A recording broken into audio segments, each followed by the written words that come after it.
Don't. Stay down. I wonder what you're really afraid of. Not bullets or blood or broken bones. You get off on all this, don't you? I merely want what's mine. Give me that back. Uncharted 3 is the sequel to the biggest game of 2009. In fact, one of the biggest games in history. So does it live up to the incredible expectations or even beat them?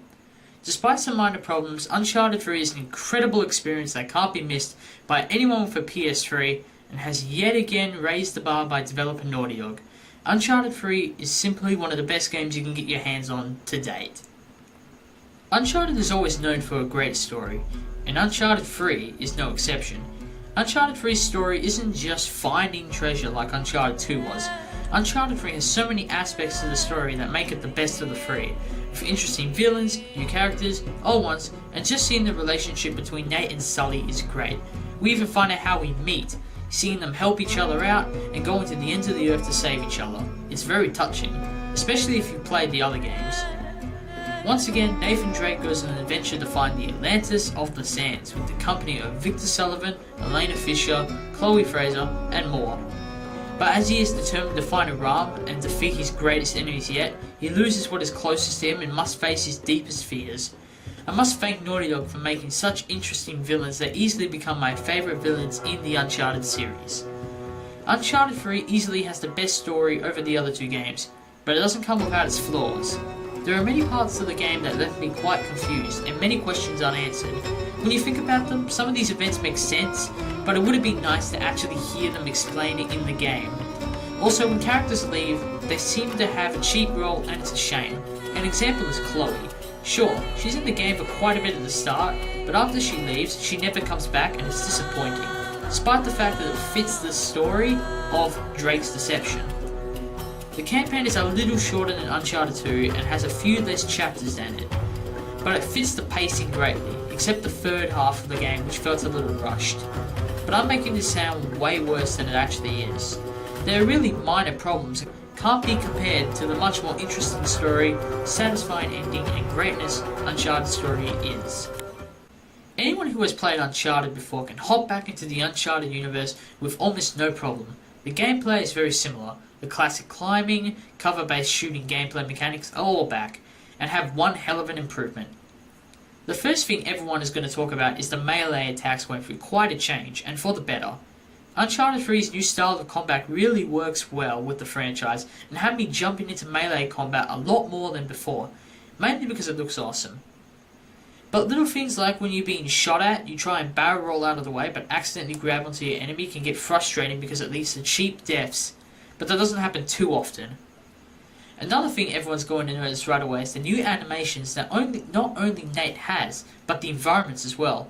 Although it's Nate's constant animations like brushing his hand on the wall as he walks past it or scratching his neck seems to happen too many times to look realistic, it still looks pretty cool. And I'm not saying every animation is off place or too frequently used. The environments look amazing as well. Seeing the cruise ship being thrown around by big waves while Drake is in it is just too awesome. And that's not the only time they look great.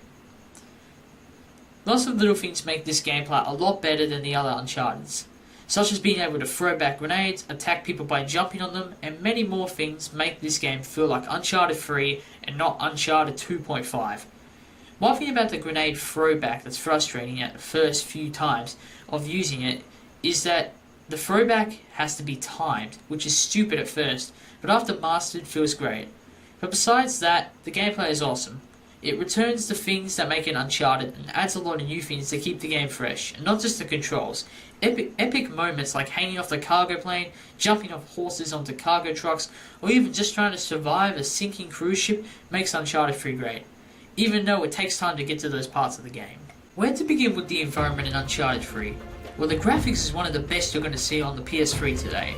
Although it's not much of an improvement off Uncharted 2, it couldn't have done much better in the first place. The set pieces in Uncharted 3 are the best you're going to see in a video game. Places like the ship graveyard or the cargo plane are hard to forget. I found myself just stopping in my tracks just to stare at the wonderful sights of the cities Nate visits. Mix these up with great cutscenes, top-notch voice acting, and the best soundtrack Uncharted's ever had, this makes for one hell of an experience.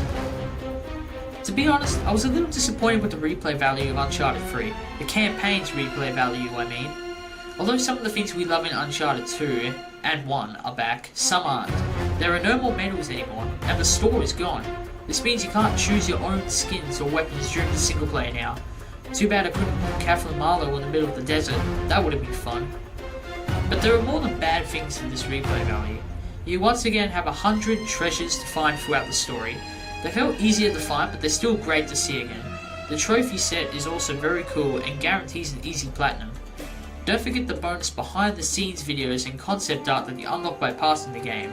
It's interesting to look at and watch how the game is made. The crushing difficulty is back as well, and worth a shot. It's quicker to complete because of the shorter campaign, and the difficulty is easier in general.